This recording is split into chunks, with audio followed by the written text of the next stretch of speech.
Hello, Product School. Thank you very much for having me today. I'm excited to be with all of you Product School peeps. Just one piece of housekeeping. You don't have to take pictures of all the screens because I've placed a PDF of the presentation. It's waiting for you at www.gibsonbiddle.com. There's a special link for Product School people as well as a page with a bunch of variety of assorted materials for you. So I'd like you to sit back, relax, and prepare yourself for a little self-reflection. And you look fine. I'm going to spend some time talking about my career, but I'd largely like you to be thinking about yours. And I'm going to begin with a question, which is, how many of you are building a product today? And my answer is all of you. And this is a bit of a trick question because at the end of the day, I want you to think about yourself as being a product. I want you to think about what it is to be one of these cereal boxes on the shelves. Each one of them wants to be picked up off the shelf. And how do they communicate what they are and the benefits? And what does it take to be one of those cereal boxes that's already been grabbed off the shelf? And this is how I think about hacking your career. It's about thinking about yourself as the product. In building products, we form hypotheses, and then we figure out ways to experiment with those ideas, and then we have results and feedbacks. And in career hacking, you can do that same thing. By background, I started at Electronic Arts in 1991, and then I built kids' software company. Sesame Street was one of the brands. Then went on to Netflix in 2005. And Chegg is a textbook rental and homework help company that went public in 2014. And about the last 5 years, I've been career hacking as a teacher, a speaker, an advisor, and really love doing this kind of thing. There are 3 chapters to my talk today. The first is all about how you position yourself. What are the skills required to be a product leader? And how do you learn these skills? What kind of career progress might you expect? And the second is taking that experimental approach. I call it career hacking, but having side projects, finding different ways to explore and validate or invalidate your career hypotheses. And then the third, because none of us are self-aware, it's having results and feedback systems. The biggest idea is, I call it having a personal board of directors that can give you help and feedback in charting your career.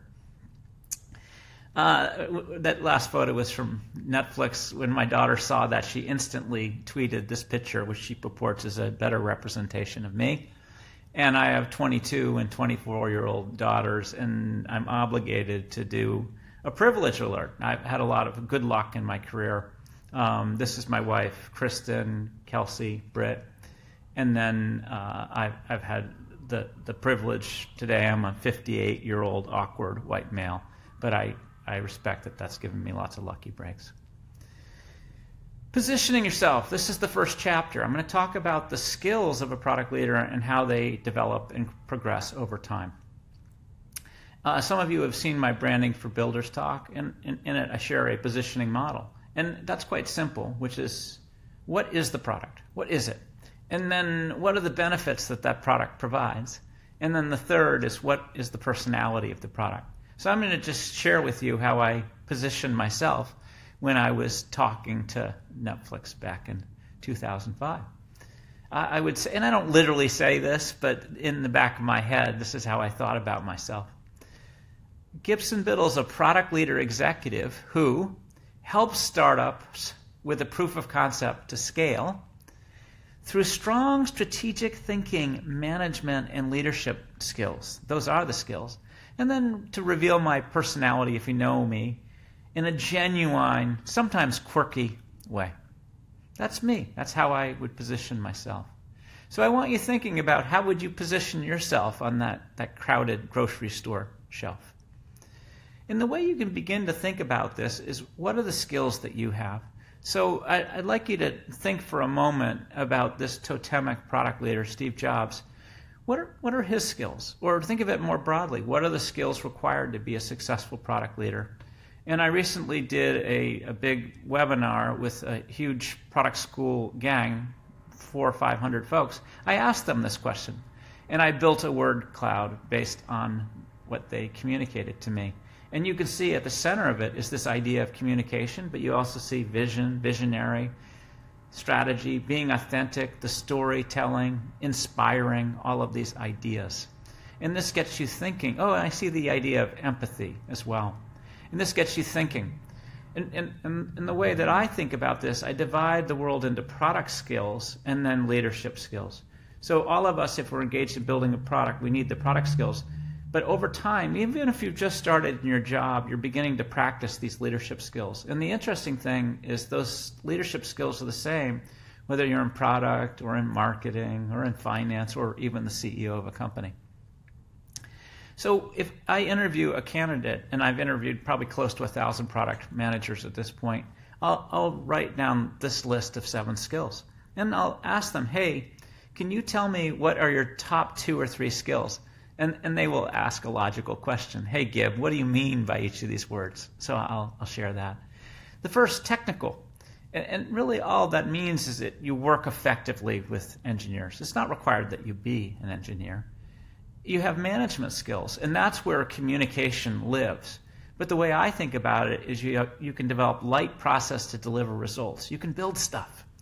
And then creativity is the lifeblood of what we do. And the idea here is you can generate ideas that matter. And you need some business skills because you're trying to deliver shareholder value. Or another way of saying that, you're trying to develop profits so that you can reinvest those profits to build an even better product in the future. And then I do think it's important for product leaders to have marketing skills. It helps you to package and position ideas in ways that are relevant to your customer, so they will buy it or use it.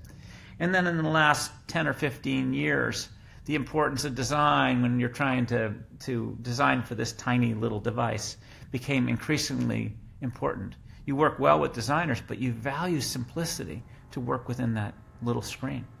And then I call it consumer science. This is where empathy lives, empathy for your customers.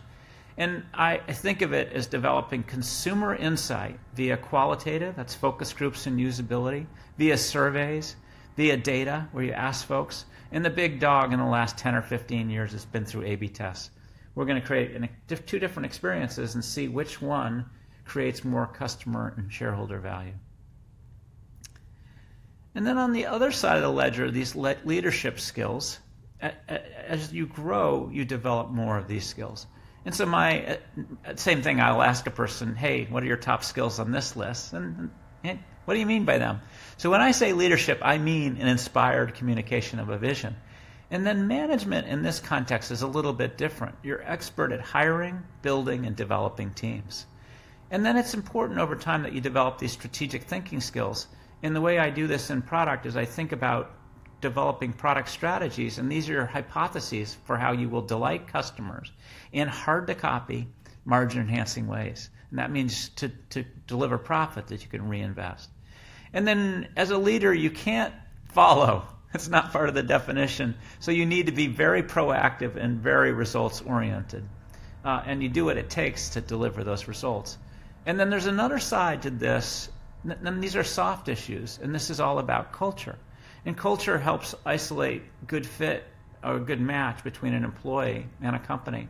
But what I love about culture is I think of it as a foundation for light process. If people truly understand the values and principles of a company, they can make great decisions without talking to each other. And that is a wonderfully light process. And the problem with heavy process is creative folks don't like to be told what to do, and often too much process squeezes the life out of the creative work. Business maturity, this is really just having great judgment around people, product in the business. And sadly for me, it doesn't correlate with age quite as much as I had hoped. And then domain expertise, this is kind of binary. It depends on the role you're looking at. But do you have experience with the category and the stage of a company? So in my case, I love looking for startups with proof of concept that are ready to scale and help them to grow. And then I have expertise in both entertainment and education. So product leaders all over the world are different, and the requirements at different companies are also different. There's no one size fits all for a product leader. So this is April Underwood. Until about a year ago, she was running product at Slack. I'm sure most of you have used her product. And I asked her, hey, what are your top 3 skills on the product list? And she said, I grew up as an engineer. I'm very strong technically. I have good business insight, and I too believe in the value of marketing, these packaging and positioning skills. And then the other side of the ledger, I'm very strategic. I'm very proactive and results-oriented. That's why I'm well-suited for these earlier stage startups. And then I think I do have good business maturity, great decisions around people, product, and the business. And then to know me, this is my self-assessment on business, marketing, and consumer science. And on the other side, I've stayed very focused on leadership, management, building teams and organizations, and then strategy. So we're all different. And the key thing is to isolate what are your superpowers. And at some point in my career, I learned to focus more on the superpowers and less on the things that I was obviously weak at. Like I was kind of stinky at things like finance or quickly building a spreadsheet to do a cash flow statement.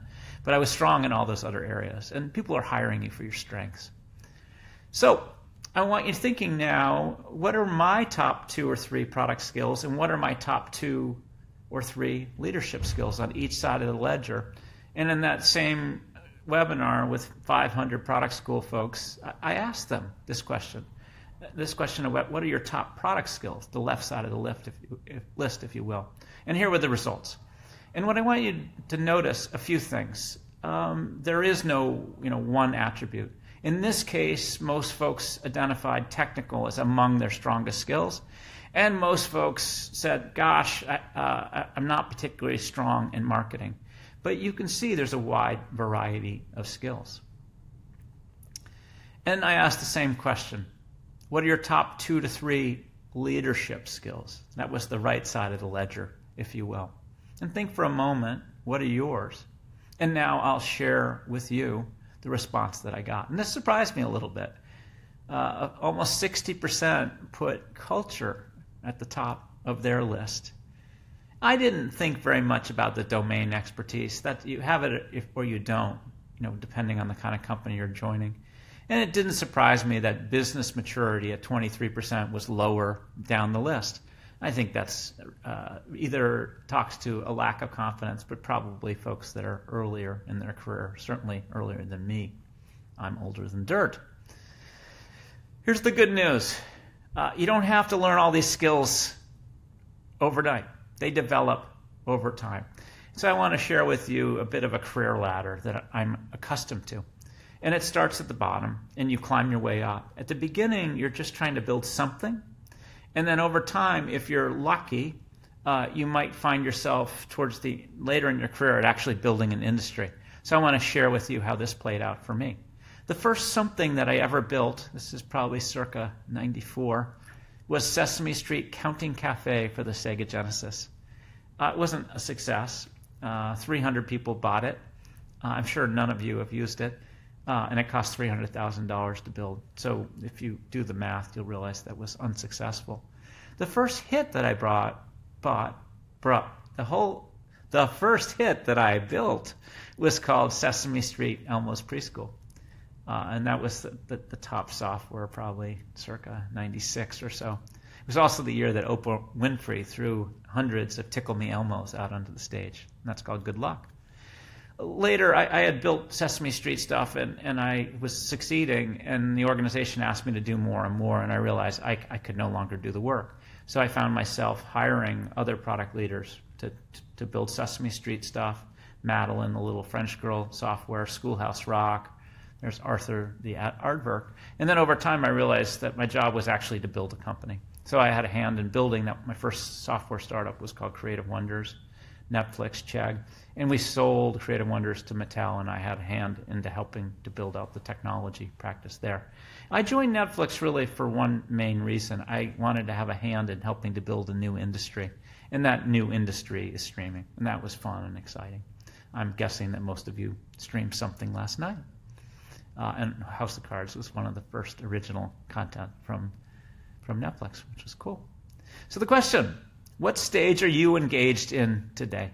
And I asked that same question with the product school peeps. And this doesn't surprise me in any way. It looks like one side of a Christmas tree. So 32% self-identify that in an early stage of building something.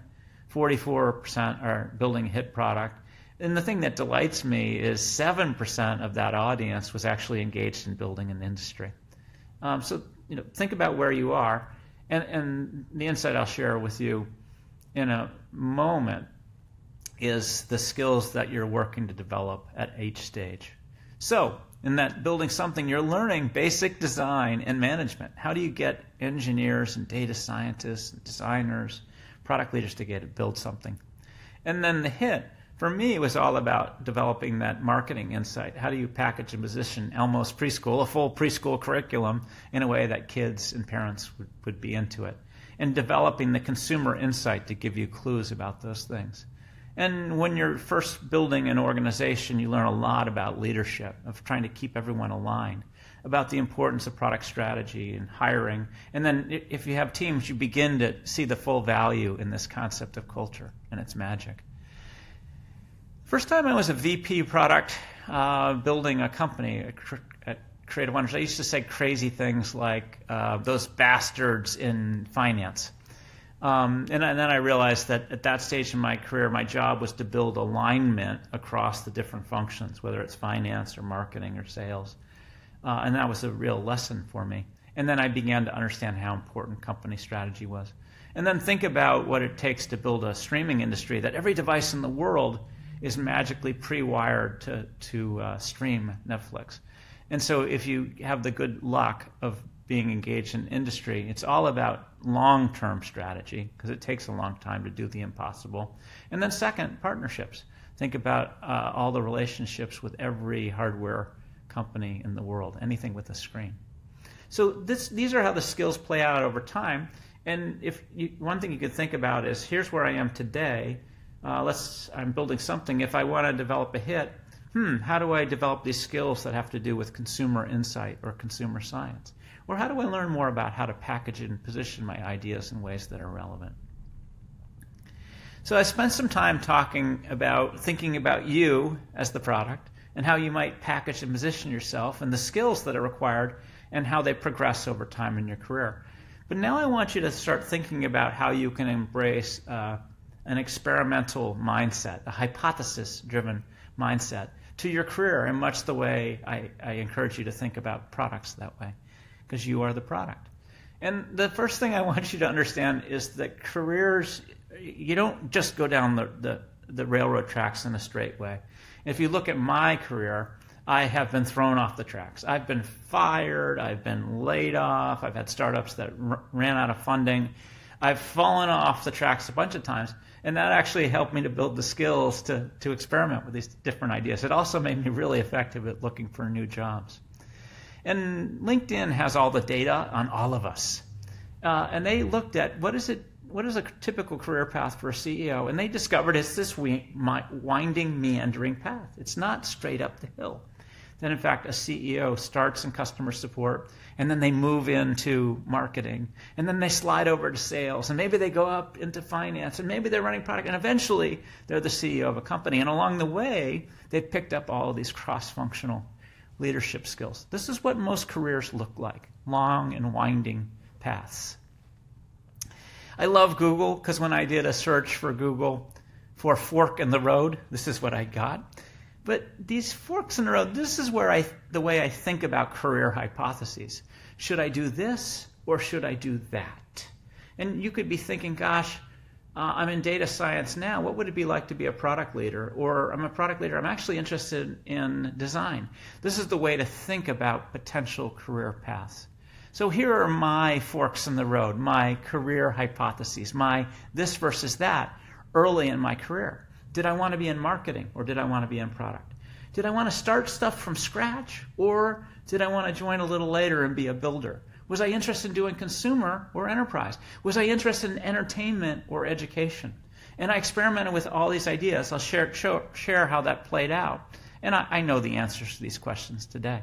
So my first startup was actually during a year off from college. I grew up on the East Coast. I went to Little Amherst College. But the J-World Sailing School was on San Francisco Bay, and that's when I just fell in love with San Francisco. Great place to be for high tech for me and for my wife in biotech. And then I was afraid of becoming a beach bum. So I joined a creative industry, the advertising industry, and the agency. In my first 6 months, I was in the mailroom. That's how I began. And then I became a marketing person in the Bay Area, and then realized I wanted to learn some new skills besides marketing. So I made a commitment to go to business school for 2 years. This is talk at Dartmouth. And I chose it because it was the one place that had a ski area. And so this is a photo back then of me and now my wife, Kristen. And those styles are coming back. Gosh darn it.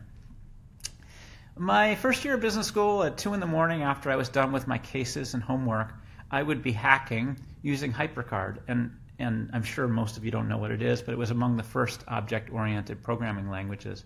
And I was using it to prototype kids' games, which I was totally enamored of. And then that summer, I went to IBM in the market intelligence group. And what I was really doing was researching companies so that when I graduated, I could join a company that I thought was cool. And that company was, in fact, Electronic Arts. And that's where I did a grand experiment where I switched from marketing into product, and I loved it. And then to know me, my wife's trying to cure cancer, so she holds me to a higher standard. She said, Gib, you're not doing good for the world with bang, bang, shoot 'em up games. And that's why I started to engage, finally, in doing kids software. So I signed a long-term exclusive with Sesame Street. And that company became Family Wonder, and we sold it to this gentleman. At the time, he was the CEO of the Learning Company, the place where Oregon Trail and Rita Rabbit comes from. This is Kevin O'Leary, Mr. Wonderful from Shark Tank. And then we helped him to grow the Learning Company and eventually sold it to Mattel. At that point, I entered the dot-com era, and it was messy and dirty. Look carefully at the logo, and you'll notice it's pixelated, which is a sign that it died, which is true. This is a place you'd go to do fun things with your kid or to buy fun things. And it failed. And then my next startup was focused on educational technology for folks with dyslexia. It was an approach to neuroperformance to help folks with dyslexia. And if you look carefully, you'll realize that this did not work either. And this was really probably 2 or 3 years of failure. And if you look carefully at my LinkedIn profile, you'll see some success, VP of product at the bottom and VP product at the top. But look carefully at the thing in the middle, which says consultant. And that was me papering over. It's still what you see on my LinkedIn profile today. And this is what real careers look like. There's some success and some failure, and you're really experimenting the way you might build a product. I did land at Netflix, and then my next goal was to help take an educational technology company public. And this is Chegg, and there I am on the left. The little inside scoop, I wasn't particularly happy, and I'll share why I wasn't that happy at the moment. So at the end of that journey, this winding path, I can answer the career hypotheses. I really, really love product, and I'm not a from-scratch starter. I love building, looking for things that have become established and then helping them to grow. I love consumer, and it turns out the answer to entertainment versus education is both. Typically, you can make more money in entertainment to pay for kids' med school, but education, to my mind, you're helping to do good for the world. So I go back and forth. So the thing I want you thinking about right now are, what are your career hypotheses? That's what I want you thinking about. What are your possible forks in the road? Should I do this or should I do that? I'm an engineer, should I switch over into product? I'm in product. Do I want to go to this next stage in the career, or am I interested in some other direction? Do I want to switch from enterprise into consumer? These are the kinds of questions. And some of the clues are, what are your areas of interest or passion? Think about me with HyperCard in the middle of the night. And then what are the new potential roles that you seek? And these are all the things that form some of these career hypotheses. And in this, I want you to think long term. I mean, there are the realities of getting work and having a paycheck, etc. But for a moment, think about what you might like to be doing 5 or 10 years from now. And the reason I encourage that thinking is, in the long term, anything is possible. If you limit yourself to just thinking about a year or two, you won't open up your mind to doing the impossible. And this is a strategy I use in doing product strategy as well. Allow yourself some time to think out long term. So if you're hacking and experimenting in building a product, or in this case, in building a career, the question is, what's the right metric? What metric should you observe to figure out if, in the long term, this is a good or bad thing? And I have asked this question of thousands of folks, and I'll share with you the word cloud that was built. So you can see in the middle of it is this idea of happiness. And I call that job satisfaction. You can see money. You can see these ideas around learning. You also see ideas about impact and change the world. So I've done a very strange thing for you. I've graphed out income, job satisfaction, and impact for you. So I'm going to share what I learned from this exercise. Income, you can tell it doesn't pay very well to be a J-World sailing instructor, nor a mailroom person at McCann. Business school, you make nothing. And you can see that valley of death where I had 2-3 years of failure. But then you can see I wasn't penalized. I picked up, and my income grew substantially with Netflix. I left Netflix, and it grew substantially with Chegg. And I left Chegg, and it's growing substantially now in the kind of work that I do today. So that's what income looks like. And then I have been asking myself a simple question for decades. On a scale of 0 to 10, where 0 sucks and 10 is awesome, what is your current job satisfaction? So I've graphed it. So, and it goes up and down, and I can give you a sense of what drives it up and down. But I want you to look around the time of Netflix. So I was unhappy, really not employed. Joined Netflix. That was awesome. But then over time, my satisfaction began to drop. And there were probably 2 things that were driving that. First, I'm a builder, and the company was getting bigger and bigger and bigger.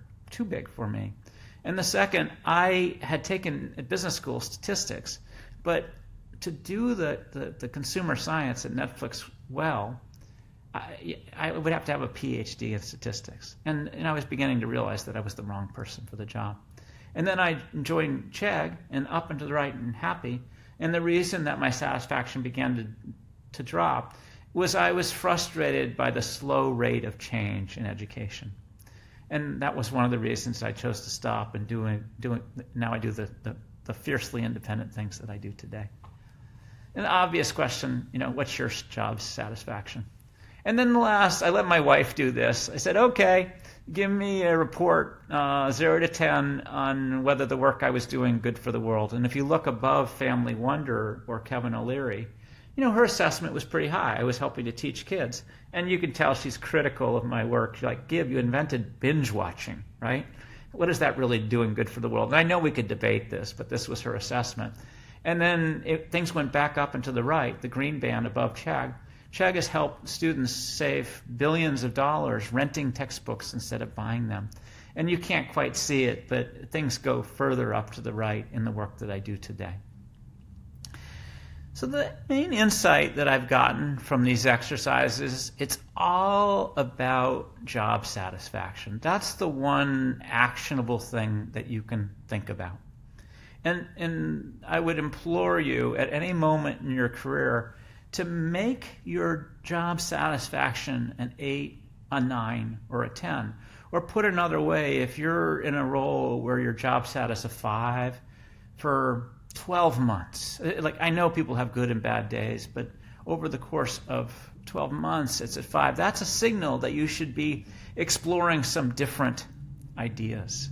A new function, a new area of a company, a new industry, a new company, any of those things. And here's the question that I pose of everyone I meet. What's your current job satisfaction?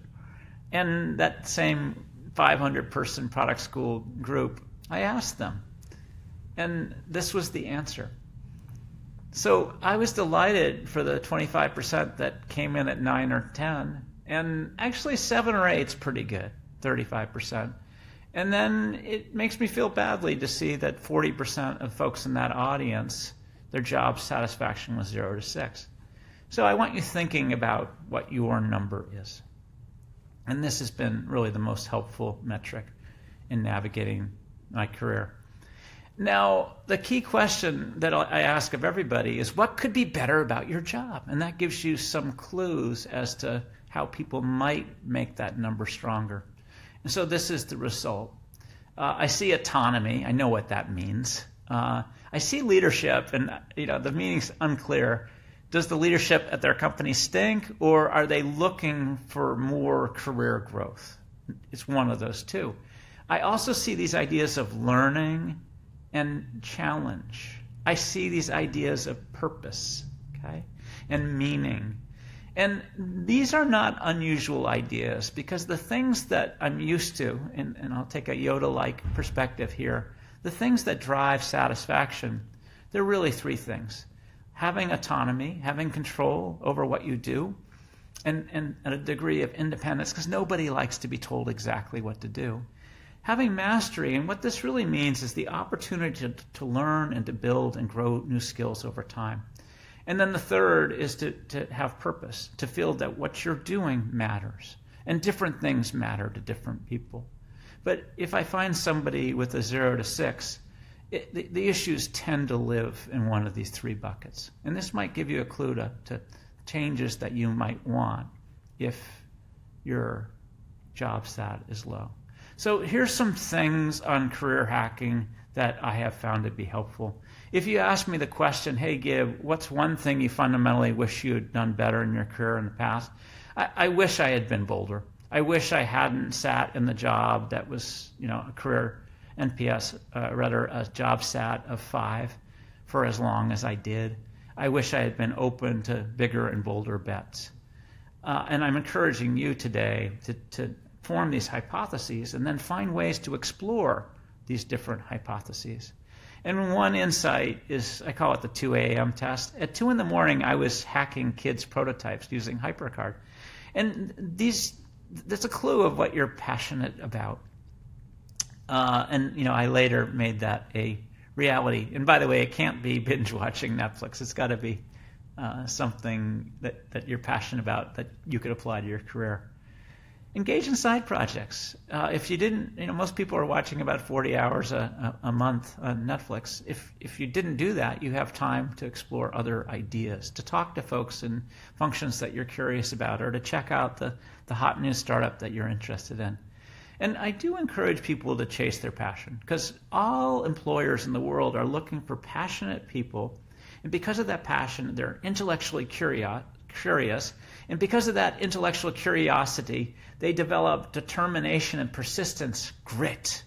And all employers are looking for those things. And these are some of the reasons I encourage folks to chase that passion. So I've suggested that you take on more risk. So what are the things that enable risk? For me, education is one of those.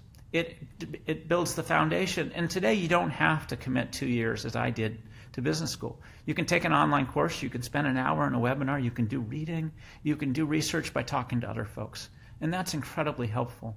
And what you want to have are these small successes that say, maybe I could do that. So my building the HyperCard prototype was a clue that maybe I could actually build kids' games. And then keep your life simple. My wife and I bought a, quote, starter house in 1993, and we still have that same house. We haven't taken on the risk of more mortgages, etc. And then develop job and career hunting skills. And that's been, that's, for me, the good luck of being fired or laid off or running out of money is I had more cycles to learn how to do that. I did write an article, How to Find a Great Job, and I included that link with the product school stuff on my little website. All right, so I've talked about how you position yourself, how you take this experimental approach in your career. So now I'm going to talk about feedback systems, because none of us are self-aware. Okay, we need help with this stuff. And really, the most important notion for me is this idea of your personal board of directors. And this is mine. And it has not been the same board over the years. I started doing the talks and workshops and writing in the past few years. Barry in the bottom right has been doing that for 10 years. Dan Olson, he's been doing that kind of stuff for 10 years. The message is over time you pick up new skills. Sarah, top right, and Ha, they work with me on something called the Product Leader Summit, which is intended to help bring product leaders together all over the world. This idea of a personal board of directors was born for me when Greg Bestick, he's the dude in the middle, he's very private, this is the only photo on the internet that I could find of him. I said, hey, I just become a VP at Creative Wonders. I said, Greg, how do I get better at building product? And he said, can't help you. But he said, what you want to do is reach out and build your community of peers. There's product leaders all over the world that are trying to do the same job as you, and you can learn so much from them and vice versa. And this was the idea of building that peer network. Incredibly helpful to me. Irv Grousbeck, he went to Little Amherst College, a generation ahead of me. He invented cable TV. So that was the industry he built. But he's now a $1 a year professor of entrepreneurship at Stanford. So I would go in and have office hours with him. And one of my career hypotheses in the last 5 years was, did I want to be a product leader? And I had been a product leader multiple times. Or do I want to take a next step and be a CEO? And Irv looked at me and said, hey, Gib, can I tell you something you may not like? So I buckled up my seatbelt. I'm ready for it. And he said, you're too nice to be a startup CEO. Now, there are nice CEOs out there, but I understood, Gib, you're very thoughtful, you're very deliberate, and I don't think you'd like the job. And it was funny because it kind of released me. At that moment in time, I thought I had to be a CEO before I died, and I realized, no, I don't have to do that. Incredibly helpful advice. Kept me from pounding my head against a wall, which would have been my likely result if I had decided to be a startup CEO. Patty McCord ran HR talent at Netflix. When I stopped working, I was walking the beach with her, and I said, Patty, I'm having a hard time finding non-traditional roles. And she said, Gib, just tell people what you want. So I started telling them when they called. I said, hey, I'm not interested in being the product leader per se, but I am interested in doing a 3-day-a-week role because I want more flexibility. And at that point, I had NerdWallet and MetroMile and Life360. These are all companies that hired me for a year at a time for this 3-day-a-week role. We called it Entrepreneur in Residence for Product. And all from one statement that Patty had made to me. And then, of course, my wife, Kristen, she knows me well. She said, for you, Gib, this is, in exploring my last few years, it's all about creative pursuit. And she encouraged me to focus on talks, workshops, and writing, which is really the focus of the work I do, and I really love it. So I try to give you a sense of how helpful this personal board of directors can be. A couple of things. You can't build your board when you're desperate. Nobody really likes to talk to desperate people, so do it when things are good. And then listen carefully to these folks. I can still play back stories from 15 or 20 years. And then refresh often. At different stages, you need different skills. I had to do a refresh when I started doing talks and workshops and writing. And no, I don't really have a quarterly meeting with this board of directors. I lightly stay in touch. For some, it's every month, every quarter, or even every year. If I'm thinking about a big change, I will do sort of a little email saying, here's where I am, here's what I'm thinking about. If I visit a city where one of these board members lives, I'll likely have coffee or lunch with them. And then there's two components. There's peers and there are mentors. The peers part, these are folks that are in similar function stage in company. You're reaching out to them. And LinkedIn makes this easy. All you have to do is get better at maintaining relationships with past colleagues. And LinkedIn makes it super easy.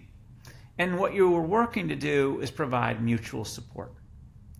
Folks are going through similar issues. Sometimes they need your help and sometimes you need theirs.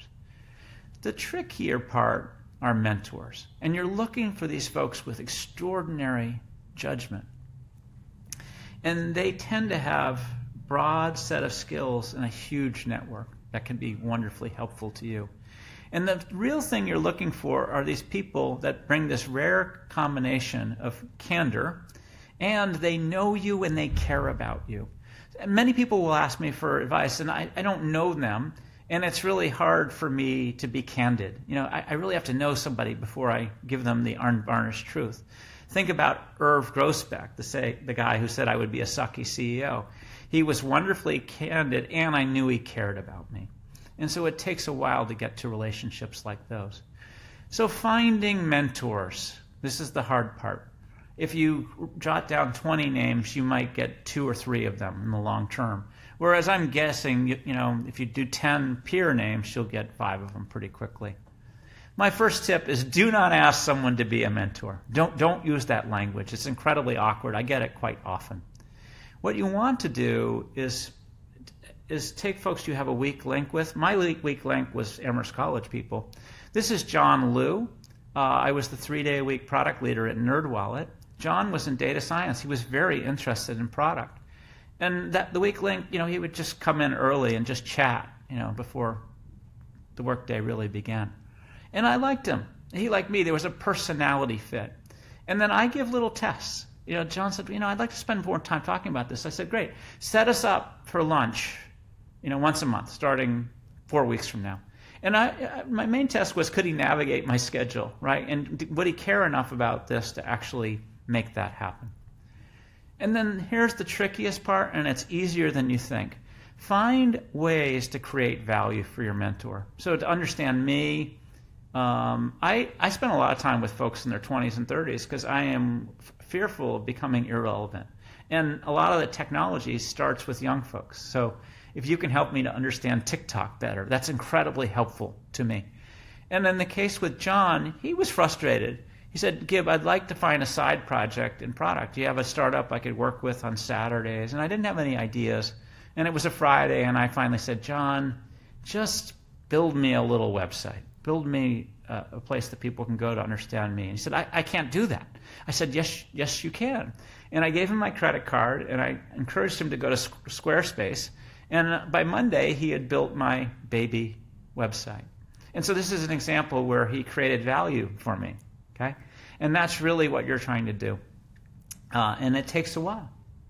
All right, so I spent time about how you package and position yourself and the skills and the career progression. I've spent some time talking about this experimental approach. And then third, this feedback system with your board of directors. So I'm going to bring it home for you. At the end of the day, I think it's fear that holds us back. And so the question I have is, what would you do if you weren't afraid? I want you to chew on that for a minute. And I'm guessing you had a bunch of great potential ideas. I want you tomorrow to take action on one of those ideas. And I've already shared the process for doing that. If you think about yourself as a product and you think about hacking your product leader career, begin with how are you going to position yourself via these product and leadership skills. And think about that career progression ladder, where you are, and the skills you want to develop to get to that next stage. And then I want you to form hypotheses. And I want you to find ways to experiment, whether it's side projects or a class or reading a book or whatever else. And then, frankly, this is the easiest thing you could begin to do tomorrow. I'd like you to build your personal board of directors. When I talk to folks, about 10% of my audience will say, yeah, I have something like that. I ask them, is it helpful? And they say, absolutely. So I'd love for the 90% of you to get there. Because at the end of the day, I want everyone out there to have career satisfaction that's 8, 9, or 10 all the time. And if you're one of those people that's at a 5 or a 6 or lower, I want you to do the hard work and thinking about what's next for your career. I want you to take action. And with that, I'm going to say thank you. Thank you very much, Product School, for having me today. If you know me, you know I'm not quite done. There's just one more thing that we need to do. Sometimes I feel like I'm a street performer, breathing fire. And you can see the crowd around the person until the street performer does this incredibly stupid thing, which is they pass the hat. And that's when everybody begins to leave. And I've done that. You've done that. In this case, I'm passing the hat, but I'm not asking for money. I'm asking for your feedback.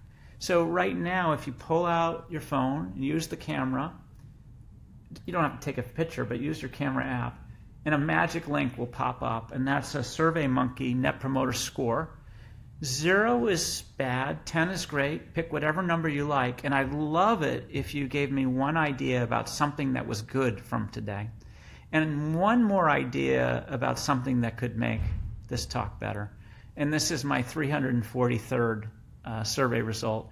And the feedback has been amazingly helpful to me. So thank you in advance for giving me this feedback. If you're on an Android device and it didn't work, you've got Lollipop, you can go to www.gibsonbiddle.com. I put a product school link there for you. It'll take you to a variety of materials. It also includes the PDF for this presentation, my article, Hacking Your Career, on Medium, as well as my How to Find a Great Job essay on Medium as well. So that stuff is just waiting for you. And there's nothing bad will happen. I don't advertise. I don't collect email addresses. So it's risk-free. So with that, I truly say thank you. Thank you, Product School as an organization, Carlos, and thank you, Product School peeps all over the world, including Brazil and Nigeria, because I know there are a lot of you there. Thanks so much for spending this time with me today. I truly am thankful. This is a photo of the Product Leader Summit. We actively work to bring product leaders together from all over the world. And so I've enjoyed doing this with you in an online context. So thank you very much. And I am truly saying goodbye. Thanks so much.